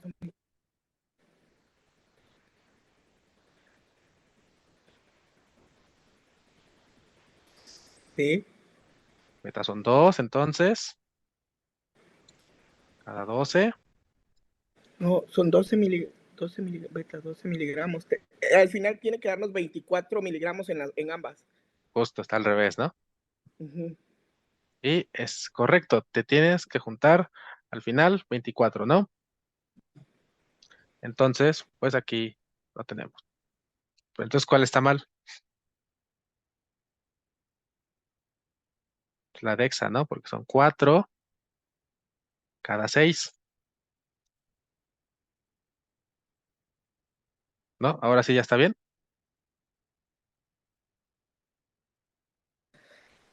No era 6 miligramos cada 12 horas, 2 días para completar 24 miligramos. Ujú. Entonces, ¿cuál está mal? Dexa, La 4. Dexa. Dexa son 6 miligramos Ajá. No, Cuatro. ajá. cada 12 horas Por por dos dos días días. y da un total de 24 miligramos. Y beta son Ujú. 12 miligramos cada Cada 24. 24, 2 días. Exacto, ahí está, ¿no? Ahora sí. Exacto. Muy bien, entonces justamente así es como lo tendríamos que tener para que ya nos dé el esquema de maduración pulmonar adecuado para los niños. Texa, 6 miligramos cada 12 horas por 2 días, y esto va a ser el equivalente a llegar, es que si lo pongo aquí se va a poner mal. 4 dosis, ¿no? Eso es lo que quiero llegar. Mientras que de betametasona son 2 dosis, nada más, ¿no? Que tal cual, pues sí coincide. Entonces sí tienen razón, te tiene que dar 24 y yo lo voy así, 6 por 4, 24 y 12 por 2, 24. Ya, era todo. Cuadro clínico. La dificultad respiratoria puede presentarse desde los primeros minutos de vida y progresar a las 24 o 48 horas. Los signos van a ser taquipnea, quejido expiratorio, incremento del trabajo respiratorio, por datos obvios, ¿no? Aleteo nasal, retracción sifoidea, intercostal, disociación tóraco-abdominal, cianosis y apnea. Esa es la clasificación radiológica, que es lo que estábamos revisando hace rato. Vamos a hacerle zoom para que lo podamos ver bien. ¿Dónde estás? Ahí estás. Entonces tenemos el estadio 1 o leve. Tenemos una imagen retículo nodular fina. Yo sé que es bien difícil en un neonato, sobre todo, ¿no? Porque las radiografías de tórax aquí son como tóraco-abdominales. Pero bueno, hay que limitarnos a esta área. Tenemos o puede aparecer broncograma aéreo muy discreto, pero como tal no rebasa el timo. También es un hándicap, ¿no? Que tenemos en los niños, que el timo aquí sí se ve y pues nos alarga un buen la silueta cardíaca. La transparencia pulmonar refiere a estar conservada. Pues aquí no, esto es una radiografía totalmente normal hasta cierto punto y como tal no puede pasar con una radiografía normal. Esa es la fácil, ahora se vienen las complejas, ¿no? Tenemos el estadio 2, tenemos la imagen retículo nodular, aquí ya se empieza a ver del lado del ilio derecho, que se extiende a través de todo el campo pulmonar. Tenemos un broncograma aéreo que ya está más visible y sobrepasará la silueta cardíaca. El de aquí está como por acá, está así, metiéndole ganas. Transparencia pulmonar disminuida, ya se empieza a ver compromiso y disminución del volumen pulmonar, pues por lo mismo no está ocupado. El estadio 3 Vemos que es un infiltrado reticulonodular difuso y los nódulos ya van a ser más confluentes, como se puede ver acá. Ya hay mayor visibilidad del broncograma aéreo. Aquí sí está demasiado evidente en todos lados. La transparencia está disminuida, pero todavía se puede ver la silueta cardíaca. Digo, aquí sí se ve, hay que echarle ganas, pero pues sí se ve que aquí termina el corazoncito. Y hay disminución del volumen pulmonar. Finalmente, tenemos el estadio 4, donde ya es en vidrio despulido. No nos metamos en problemas. Es un vidrio despulido. Como vemos aquí, ya no se ve nada. No se distingue la silueta cardíaca, no se ven los semidiafragmas. Y en algunos casos puedes observar un broncograma aéreo. Aquí yo no lo veo. Pero bueno, vidrio despulido. Por eso, esta placa estrictamente era grado 3, porque, o sea, sí está horrible. Se ve el retículo nodular que prácticamente ya está tocando las paredes del tórax, pero hasta cierto punto aquí está la silueta cardíaca, aquí podemos ver los semidiafragmas y aquí podemos ver todavía un poquito de parénquima pulmonar, por eso es grado 3, nada más por eso, porque no está en vidrio despulido. Entonces, siempre les digo, a lo mejor no se aprenden estos dos, apréndanse los extremos y ya jueguensela en medio. Grado 4, vidrio despulido. Grado 1, normal. Grado 2, discreto broncograma aéreo y empiezan a confluir el retículo nodular. Grado 3, aumenta muchísimo el grado de retículo nodular y el broncograma aéreo. Muy bien, entonces así nos lo podemos aprender un poquito más fácil. En la radiología, vemos que en la radiología de tórax anteroposterior vemos infiltrado retículo granular fino bilateral hasta el vidrio esmerilado, broncograma aéreo y también elevación de diafragmas. Si ustedes fueran muy finos y le hicieran un POCUS, un protocolo Blue, pues encontrarían signos bilaterales de anormalidades en línea pleural, o sea que está engrosada irregular, pulmón blanco, obviamente, ausencia de áreas ventilares y consolidaciones con broncograma aéreo. Preguntas de NARM. De acuerdo a las semanas de edad gestacional, ¿cuánto le vas a poner de FIO a estos pacientes? Paciente de menos de 28 semanas de gestación, le vas a poner FIO al 30%. De 28 a 35, de 21 a 30%. Y ya de más de 35, pues justamente como ya, en teoría ni siquiera tuviste que haber dado esquema de maduración pulmonar, pues lo vas a dejar al 21%. ¿Cuándo le vas a administrar surfactante al recién nacido? Pregunta de NARM de siempre. Cuando hay necesidad de aumento de los parámetros del CPAP, con un FIO de más de 30% y una presión de más de 8 centímetros de agua. O sea, sí, o sea, cuando te pidan o cuando te parezca que el paciente esté en ventilación no invasiva o el CPAP, con un FIO de más de 30 o con un PIP de más de 8, es cuando ya le vas a poner el surfactante. Cuando necesitas intubar para lograr estabilización, cuando incrementa los signos de dificultad respiratoria, o sea, que aumenta la taquipnea, la taquicardia, que empieza a desaturar, se pone más cianótico o se pone todavía más, más flácido. Necesidad de intubación poco después del nacimiento por SDR y con factores de riesgo para SDR, ¿no? Que pues es prematuro, con asfixia, que es hijo de madre diabética, que la madre ya tenía infección y que no se le administró como tal el esquema de maduración. Entonces, ¿cómo se va a administrar? La primera opción es por Poractán alfa, 200 miligramos, kilodosis, y la segunda opción por Poractán alfa, dosis a la mitad, o Veractán, 100 miligramos kilodosis. ¿Por qué les puse esto? Porque me vino en el examen. Malditos, los odio. ¿Y cómo lo vas a hacer? Por la técnica LISA. La técnica LISA se deberá considerar como primera opción para instalación de surfactante en recién nacidos prematuros con SDR que presenta respiración espontánea y tienen apoyo con CPAP temprana.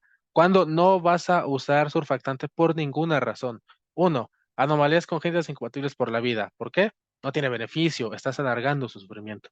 Dos, dificultad respiratoria en recién nacido prematuro con evidencia de madurez pulmonar. Y esto fue más bien por RCU, hernia diafragmática congénita con imagen radiológica normal, el pulmón contralateral. ¿Por qué? Pues porque eso quiere decir que no tienes SDR, tienes una hernia diafragmática y tienes que corregir eso, si no, de todas formas se va a asfixiar. Tenemos nuestro algoritmo aquí de la GPC. Entonces tenemos un recién nacido prematuro, ¿no? ¿Requirió intubación para lograr la estabilización? Sí, sí. Directo surfactante, ¿no? Aquí tenemos Poractan alfa 200 o Veractan 100 miligramos. Y tienes hasta 24 horas para aplicarlo. Entonces vamos a ver, si ya se lo aplicaste, vamos a ver si puedes iniciar descenso de parámetros de ventilación mecánica o si incluso lo puedes extubar. ¿El paciente tolera la disminución de parámetros de la ventilación mecánica? Sí, consideramos extubación y pasamos a CPAP hasta cumplir retiro. Se logró, no se logró. Entonces, a las 12 horas, después de la dosis inicial del surfactante, vamos a ver si continúa con PIP más de 7, o sea, 8 o más, o con FIO2 de más de 30. En caso de que sí, damos una segunda dosis de surfactante y hasta ahí se nos acabó el algoritmo. En caso de que no, entonces podemos disminuir los parámetros de ventilación y consideramos la extubación, pasamos a CPAP hasta cumplir criterios de retiro. Ahora sí, vamos a ver qué era eso, ¿no? En caso de que nuestro paciente no requiriera intubación, hay que ver si requiere CPAP. Si no, pues mantenemos en vigilancia. Si se dan cuenta, aquí no hemos administrado nada de surfactante. Ok. Ya que vemos que requiere CPAP, ¿contamos con el equipo adecuado en la unidad tocoquirúrgica? Sí. Entonces la primera opción es iniciamos CPAP en los primeros 15 minutos de vida con los siguientes parámetros. PIP de 6, FIO2, menos de 28 semanas de gestación 30%, 29 a 31 semanas de gestación, FIO2 de 21 a 30% y más de 32 semanas de gestación. FIO2 de 21%. Oh, tiene FIO2 de 21, ¿para qué le pongo ventilación? Sí, se lo pones. En caso de que no tienes con qué, entonces, segunda opción, como no tienes CPAP, lo intubas y ahora sí la administras surfactante. Si no tienes dispositivo adecuado de CPAP, también se puede utilizar piezente, pero bueno, ya está, ¿no? Ok, está en CPAP, se logró. Ya que está en CPAP, vamos a ver si a los 30 minutos de inicio del CPAP requiere aumento del PIP o aumento de la FIO2. Si sí, aplicamos surfactante, dosis de siempre. Poractan alfa 200 miligramos, Veractan 100 miligramos por kilo. Administramos dosis ponderal exacta. Y vamos a utilizar la técnica que el médico domine, LISA o en su defecto INSURE. Vamos a mantener la vigilancia y continuamos con CPAP. En caso de deterioro respiratorio, incrementamos CPAP hasta un PIP de 8 y un FIO2 de 30. O iniciamos, y en caso de que lo superemos, pues iniciamos ventilación mecánica.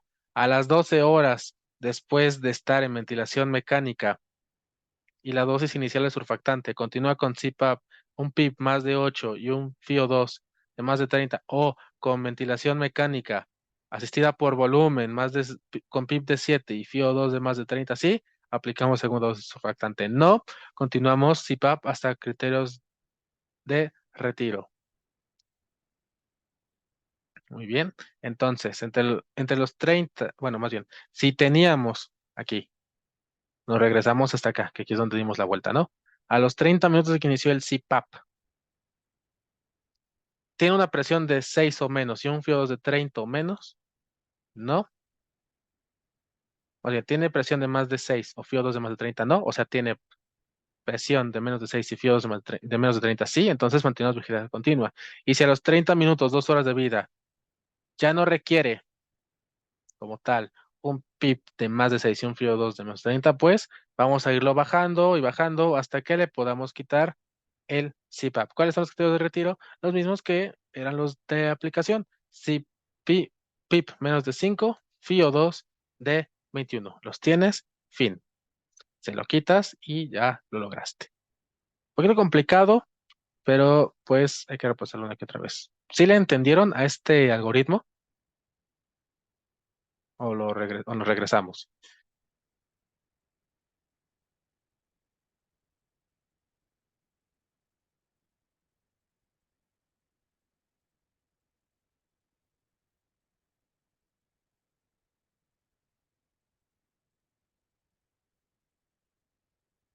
Perfecto. Entonces, caso clínico 9. Estás en tu servicio social en el área de pediatría. Cuando su jefe de servicio le pide que haga una plática respecto a los hitos del neurodesarrollo. Prepara una exposición con sus compañeros de servicio social en la cual expone las siguientes preguntas. ¿A qué edad el niño es capaz de fijar la mirada? ¿Al mes, a los 2 meses, a los 3 o a los 4 meses? Alguien respondió que es al mes, alguien cree que es correcto, que es incorrecto, alguien dice que es a los 2 meses. Parece que todos creen que es a los 2 meses. La respuesta correcta es al mes. Upsi. ¿A qué edad ya te puedes sentar? ¿A los 3 meses, 5 meses, 4 meses o 6 meses?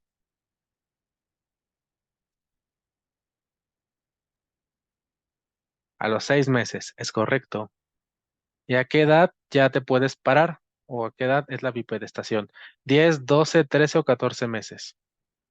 12. A los 12 meses. Justo. ¿A qué edad puedes construir la torre de 3 a 6 cubos? A los 18. Algunos dicen 18, otros dicen 24. La respuesta correcta es hasta los 24. ¿A los cuántos meses se cuadruplica el peso del nacimiento? 20, 22, 24 o 26 meses. A los 24. Así es, a los 24. Entonces, para esto yo tengo esta tablita que la verdad la vi cuando estaba preparándome para el ENARP y nunca la solté. ¿Por qué? Pues porque tiene monitos de Mario Bros. Están bien bonitos los Yoshis. Entonces, recordemos que, como tal, aquí tenemos algunos hitos del desarrollo y aquí tenemos los signos de alerta del desarrollo. ¿Por qué te pueden hacer la pregunta invertida? O sea, para qué punto el niño todavía no hace tal o cual cosa y es preocupante. Entonces, vamos a verlo de este lado primero. Al mes y medio más o menos ya tiene que revisar la sonrisa social, a los 3 meses tiene que hacer un sostén cefálico, por eso el Yoshi ya se pone así, con su cabecita levantada. A los 4 meses el Yoshi ya puede coger objetos con la mano y aventarte un huevito. A los 6 meses, Mario Bros. Ya se puede sentar. A los 9 meses ya se quedan los niños con el objeto, se lo sostienen y se lo quedan. A los 9 a 10 meses empiezan a hacer la reptación o a gatear, como le decimos aquí más de este lado del charco. Al año ya realiza la bipedestación. A los 12 a 15 meses dice su primera palabra, que recuerden que son monosílabos generalmente, o bisílabos si tienes mucha suerte, y pueden armar una torre de 2 cubos. A los 18 a 21 meses ya pueden correr y pueden armar la torre de 4 cubos. A los 21 o 24, que esa era la diferencia que decía que la torre de 6 pueden subir y bajar escaleras y también diferencian entre sentimientos de alegría y tristeza. A los 3 años arman la torre de 8 cubos y pueden diferenciar el ayer, el hoy, el mañana, y entre 5 y 10 años ya pueden comprender a la muerte. Lo más importante a mi juicio es más bien conocer el otro lado, los signos de alerta. ¿Hasta cuánto tienes para saber que ya estás mostrando un retraso psicomotor? Entonces, al mes de edad, que siga con irritabilidad, con trastornos de la succión, que no fije la mirada y que no reaccione a los ruidos. A los 2 meses de edad, persistencia de irritabilidad, sobresalto exagerado ante ruido, aducción del pulgar y ausencia de sonrisa social. Por eso nos venía aquí, ¿no? A los 3 meses de edad, asimetría y la actividad de las manos, que no te siga con la mirada, por eso hasta aquí aparecía. No respuesta a los sonidos, no sostén cefálico, pues vemos que a los 3 meses ya lo presenta. A los 4 meses de edad, que siga con pasividad excesiva, o sea, que no se mueva, que esté todo atónico y sin reaccionar, que continúe con las manos cerradas, o sea, que no abra y no coja objetos, a eso se refiere, que no emite risas, que siga con hipertonía de los abductores y que no se oriente hacia la voz también, ¿no? Desde aquí nos está hablando de que a esta edad ya tiene que ser capaz de tener el sentido del oído y si no, habría que buscar sordera intencionadamente. A los 6 meses de edad, que todavía continúe con hipertonía de miembros e hipotonía de cuello y tronco, que nos habla de que sigue con sostén cefálico y aquí, pues de que todavía no está como rígido y que pues no está teniendo un desarrollo adecuado. Que no rote sobre sí mismo a los 6 meses de edad. ¿Por qué? Pues porque ya después de que rotas te puedes sentar. Que continúe con la reacción de Moro, dato clave, ¿no? De toda la vida en medicina, a los cuántos meses desaparece el reflejo del Moro, a los 6 meses. Que no se siente con apoyo, ¿eh? O sea, que no se siente el solito. Se refiere que ni con apoyo se logre sentar el niño, que todavía no tenga presión voluntaria y por lo tanto no puede coger objetos con la mano y que no balbucea. A los 9 meses de edad, que no tenga desplazamiento autónomo, con hipotonía de tronco y por lo mismo que no se puede sentar, que no se mantiene sentado. ausencia de pinza manipulativa, a eso se refería con la permanencia de objetos, y que no emite bisílabos. A los 12, que no se haya parado, ausencia de bipedestación, que continúe con reflejos anormales, o sea, que siga con del moro, buceo y todos esos, que no tenga al menos dos palabras con significado dentro de su vocabulario, por eso aquí ya aparecen las primeras palabras, y que no entienda órdenes sencillas. A los 15 meses que todavía no camine solo, o sea que a los 15 meses ya tendrías que caminar, que todavía no tenga la ausencia de pinza, que no aviente objetos, que pues viene desde acá, que no tiene vocabulario de tres o cuatro palabras y que pase interrumpidamente de una actividad a otra, o sea, no puede mantenerse concentrado. ¿No? Y justo es uno de los, unos criterios diagnósticos de TDAH. 18 meses, que no sube escaleras. Aquí dice subir y bajar, pero ese es que no suba nada más. Que no tiene un vocabulario de 7 a 10 palabras, que no conoce partes del cuerpo, entonces a los 8 meses ya debería saber que es su mano, que es su cabeza, que es su pierna. Que no garabatea espontáneamente, que todavía no beba y que no hace la torre de 2 cubos que debía haber hecho desde los 15 meses, ¿no? Y a los 24, que no corre, porque vimos que desde los 18 meses hasta los 21 ya debería correr. Que no construye torres de 6 cubos, por eso aparece hasta los 24. Que no asocie dos palabras, que no utilice la palabra no, que es también un logro que se obtiene a los 2 años. Y que todavía tenga estereotipias verbales. Entonces, esas dos tablitas yo recomiendo que se les aprendan mucho, sobre todo esta. A mí se me hacía más fácil hacer como el checklist de qué es lo que no antes de lo que sí y ya no me confundía, porque luego te la ponen al revés y así es como, al menos personalmente yo me lo aprendí más sencillo. El caso clínico 10. Niño de 3 años de edad que es llevado a consulta por su madre, a referirlo con cuadro de un día de evolución. Luego se preocupó y lo llevó, ¿no? El paciente tenía odinofagia, fiebre no cuantificada, ronchas que afectan palmas y también dolor abdominal, por lo cual lo regresaron de su guardería. A lo mejor y por eso lo llevó, ¿no? Signos vitales, temperatura de 37.6, febrícula, exploración física, el paciente tiene coriza, congestión nasal, así como vesículas ovaladas de 3 milímetros en dorso y palmas de las manos, así, obviamente, así como plantas con algo eritematoso. No se evidencian úlceras en la cavidad oral. Dato importantísimo, ¿no? ¿Cuál es el dato que orienta hacia probable complicación del cuadro? O sea, ya sabemos que tiene, pero ¿cuál es el dato que es de mal pronóstico y te puede complicar tu cuadro?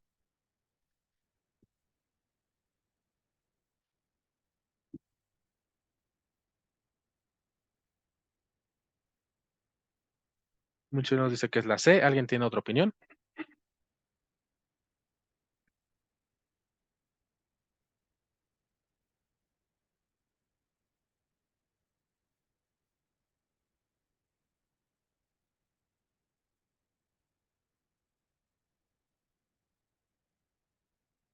No, todos dicen que es la C. Correcto, ausencia de úlceras orales. ¿Qué enfermedad es, por cierto? Enfermedad mano, pie, boca. Coxsackie. Ajá, en este caso estaría, bueno, sí es, bueno, yo recuerdo que cuando hay ausencia de úlceras orales es cuando está más asociado al enterovirus 71. Ay, qué hardcore. Bueno, es que me lo grabé como un dato random. Ahora, eso estuvo muy hardcore. ¿Cuál es el periodo de incubación de esta patología?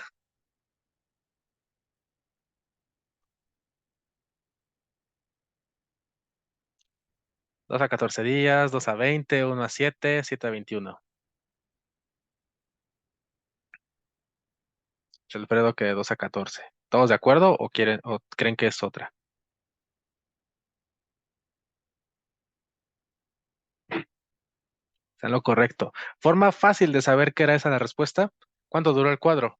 Un día.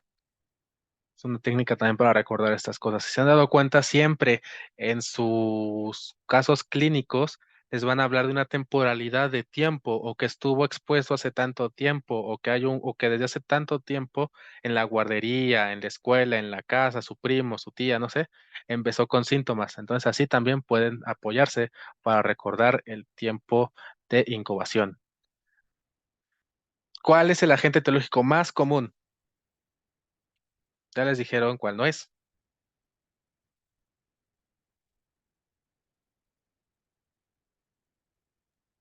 Sonó Coxsackie A16. ¿Y cuál es de afectación neurológica? Pues quema estrasa, ¿no? Enterovirus 71. Eso sí estuvo de premio. Muy bien, entonces recordemos un poquito de la enfermedad de Kawasaki, que no es esta, pero bueno. La enfermedad de Kawasaki es una vasculitis sistémica que no se conoce la causa. No quiere decir que sea enfermedad de Kawasaki, esto es mano, pie, boca, pero bueno. Pero sospecha que existe activación del sistema inmunológico secundario a infección del huésped susceptible. En México, el grupo etario más frecuente son los menores de 5 años, con relación varón-mujer 1,5 a 1. O sea, ser un Ken te predispone a enfermedad de Kawasaki. Los criterios diagnósticos para enfermedad clásica completa de Kawasaki, esta es la razón por la que la coloqué aquí, nada más para recordar los criterios diagnósticos del Kawasaki, es fiebre por más de 5 días y más 4 de los siguientes. Conjuntivitis vulvar bilateral no exudativa, cambios orofaringios, que justo es lo que nos decía, ¿no? Como lengua en fresa, eritema difuso en mucosa orofaringia, eritema o fisura en los labios, adenopatía cervical, más de 1,5 que sea unilateral, aquí siempre nos clavan unilateral, exantema polimorfo y cambios periféricos en las extremidades, eritema o edema de palmas o plantas, descamación periungual en fase subaguda. Entonces, fiebre más 4 de estos 5, ¿no? Incompleto, fiebre por 5 días y 2 o 3 de los criterios anteriores. O atípica, paciente que cumple todos los criterios y aparte tienes falla orgánica adicional. Aquí te ponen falla renal, ¿no? Pero puede ser también convulsiones, puede ser o cualquier otra alteración, ¿no? Alguna enfermedad gastrointestinal, bla, bla, bla, bla, bla. En cuanto a la enfermedad de Kawasaki, el cuadro clínico, 3 fases clínicas: aguda, subaguda y de convalecencia.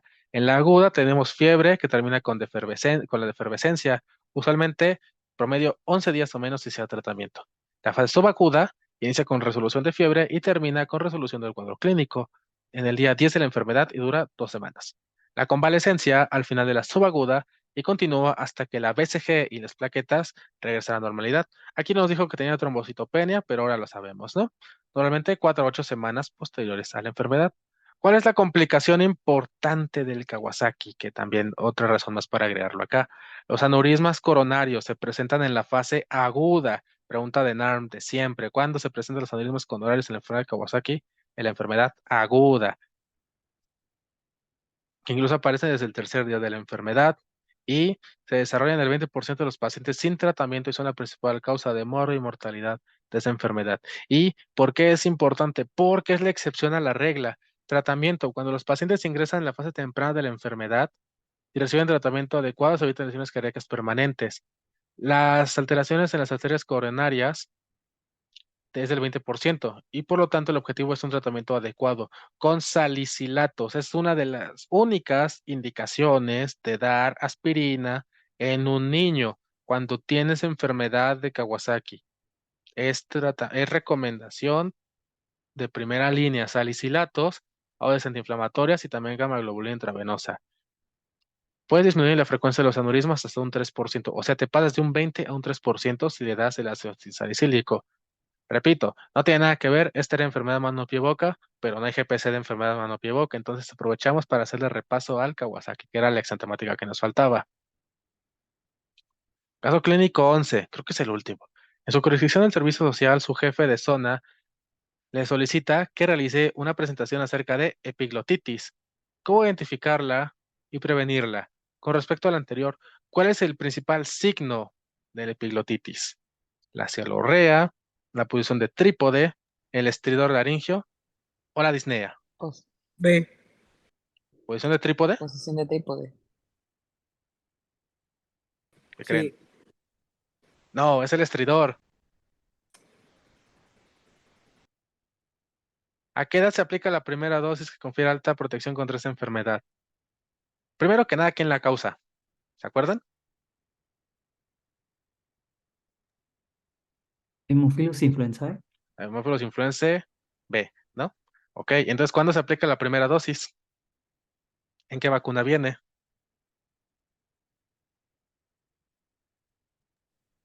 ¿En la pentavalente o en la hexa? En la penta o hexavalente, justamente. ¿Y cuándo se aplica la primera? Ya le pusieron aquí, ¿no? A los 2 meses. A los 2 meses. Perfecto. Vamos a ver, ¿no? De acuerdo a la guía de práctica clínica, epiglotitis, también conocida como supraglotitis, fase inflamatoria que involucra la epiglotis y estructuras adyacentes, superficie lingual posterior, de los glandos contiguos y pliegues aritenoidepiglóticos, cosas que están difíciles de pronunciar, ¿no? Es considerada una infección grave de la vía aérea, supraglótica, amenaza a la vida, causada por Haemophilus influenzae. Es una bacteria gram negativa de 6 tipos capsulados, donde el tipo B es la principal causa de enfermedad invasiva. Dato interesante, pues es capsulado, entonces si tú haces una esplenectomía, tienes que asegurarte de que esté vacunado contra esta enfermedad, pues vas a aumentar el riesgo a que la presente. Todos los niños deben contar con el esquema completo de vacunación. Aquí todavía teníamos el esquema de la pentavalente, entonces 3 dosis a la edad de 2, 4 y 6 meses y el refuerzo a los 18 meses. Considerar con riesgo el niño que no esté inmunizado contra Haemophilus influenza, entonces también niño con esquema de vacunación incompleto puede sospechar de pilotitis. Cuadro clínico. Se sospecha por inicio abrupto, progresión rápida, fiebre, dolor faríngeo intenso, apariencia de toxinfección, voz apagada o ausente. Y tenemos la tétrada de las 4 Ds de Blackstock, que es celorrea, que corresponde a drooling, disnea, disfagia y disfonía. Vamos a ver, ¿no? La literatura reporta el diagnóstico definitivo de una epiglotitis aguda requiere la visualización directa de una epiglotis edematosa u hiperémica, rojo cereza. Entonces, el diagnóstico estrictamente no es clínico. O sea, bueno, o sea, no lo puede, sí es clínico más bien, pero necesitas realizar la laringoscopía directa. El que tú tengas un paciente con estos síntomas, con cealorrea, disfagia, disfonía y disnea, no te va a ayudar. El procedimiento se debe realizar de preferencia en quirófano y condiciones controladas con el recurso humano y material para la asistencia de ventilación. Entonces, considerar las siguientes medidas en pacientes con epiglottitis aguda. Asegurar la vía aérea, evitar ansiedad de incremento de la dificultad respiratoria, no agitar al niño con procedimientos innecesarios. Evaluando riesgo-beneficio. Recordar el tratamiento antibiótico en esos pacientes. Ya vimos que es justamente por Haemophilus influenzae. Entonces le vamos a dar ceftriaxona. Es de los en los lactantes, 50 a 65 miligramos kilo día, cada 12 a 24 horas sin exceder los 2 gramos. Y en adolescentes, de 65 a 100 miligramos kilo día, cada 12 a 24 horas. Si el paciente es alérgico a la ceftriaxona, le puedes dar trimethoprim sulfametoxazol 8 a 12 miligramos con base al trimetoprim kilo día cada 12 horas. O tienes otro esquema de tercera línea. Este no está asociado a que sea alérgico a betalactámicos, más bien más bien a cefalosporinas, más bien es que no tienes la cefalosporina. Se puede dar tratamiento con ampicilina sulbactam, 100 a 200 miligramos con base a la ampicilina, 6 horas, IM o IV. Y dato importante, que también se nos pregunta en el ENARM, se recomienda quimioprofilaxis a los contactos y convivientes, independientemente del esquema de vacunación. Rifampicina viral por 4 días, 600 miligramos, una vez al día, de acuerdo al siguiente esquema. Menores de un mes, 10 miligramos kilo día cada 24 horas. De un mes a 12 años, 20 miligramos kilo día cada 24 horas, hasta un máximo de 600 miligramos. Y en adultos, 600 miligramos al día. Dato interesante, no se recomienda rifampicina en embarazadas. Y obviamente le vas a agregar su esteroide para desinflamar la vía aérea, ¿no? Ahí sí se vale Ceftria Dexa. Es la indicación adecuada para dar tu Ceftria Dexa. Ahora, entonces, ¿por qué le pusieron aquí que era estriolaringio? Si es la posición de trípode. Ah, y recuerden que en la radiografía el signo del pulgar. Pero entonces, ¿ustedes por qué creen que le pusieron esto? Estridor laringio. ¿Cuál se asocia a estridor laringio?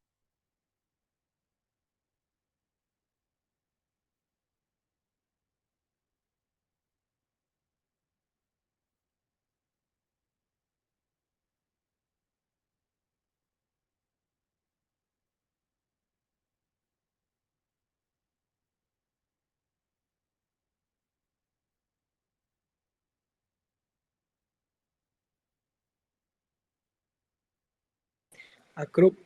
A Krupp, ¿no? Entonces, si ustedes se regresan a la guía de práctica clínica, ¿aparece el estrés laringio en la epiglottitis? ¿O es exclusivo de Krupp?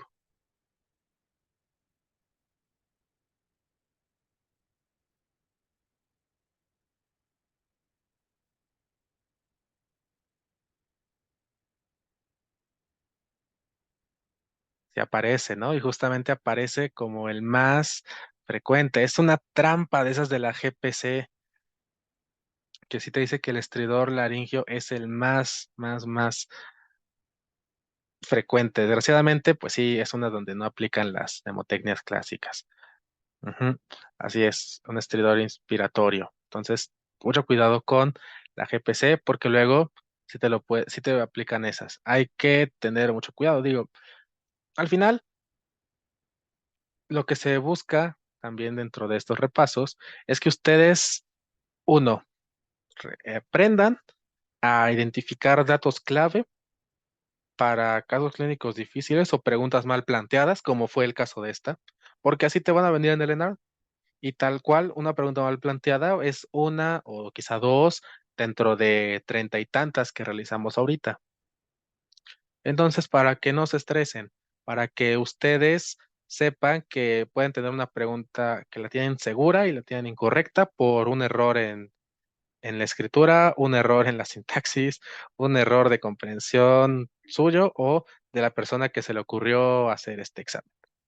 Entonces, también la tolerancia a la frustración es una virtud que tienen que tener para su examen.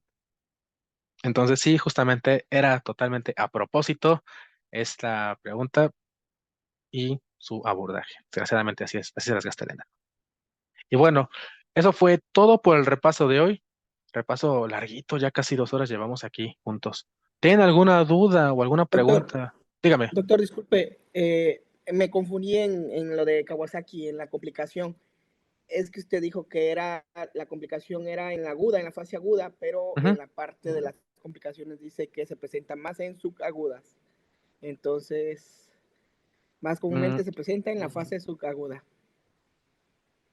El aneurisma coronario puede presentarse en la fase aguda. Se Pero ha más comúnmente detectado en la desde... fase subaguda, sí es cierto, tienes toda la razón. Yo creí que era en la fase aguda, pero no, es en la subaguda. Es correcto lo que dices. Entonces, la respuesta sería, la complicación va a ser en la fase subaguda. Ajá, la complicación es el aneurisma y es más frecuente en la fase subaguda. Es Ok, correcto. Sí. gracias. No, a ti por hacer esa observación. ¿Algo más que quieran comentar?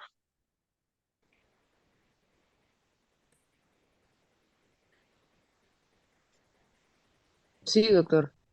Yo tengo una duda entre diferenciar escarlatina con Kawasaki respecto a que ambas tienen la adenopatía, la lengua Ujú. en fresa y la descamación. Solamente nos, digamos, puntos finos en que Kawasaki es lengua de fresa y en escarlatina primero es blanca y luego frambuesa.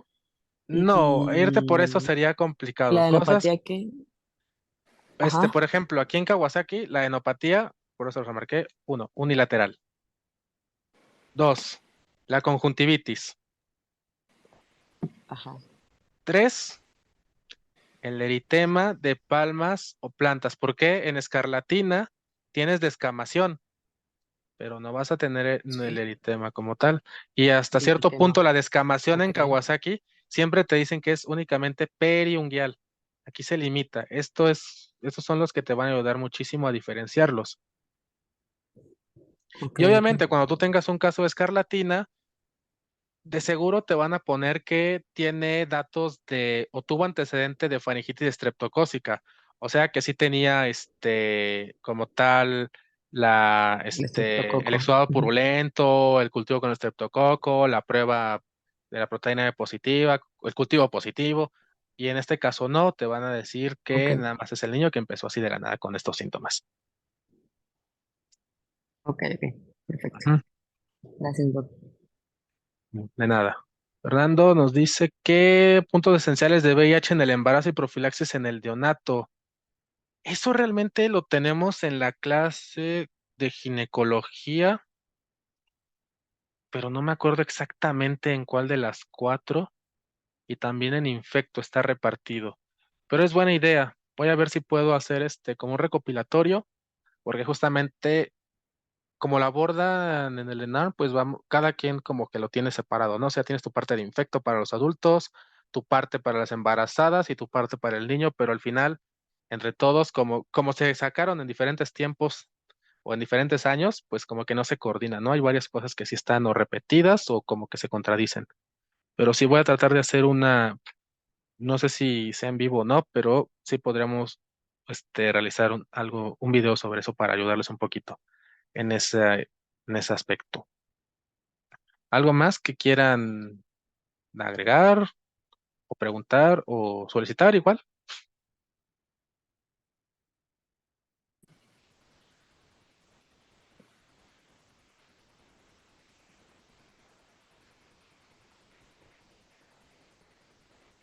¿Todo bien? ¿Todo claro? ¿Todo bonito?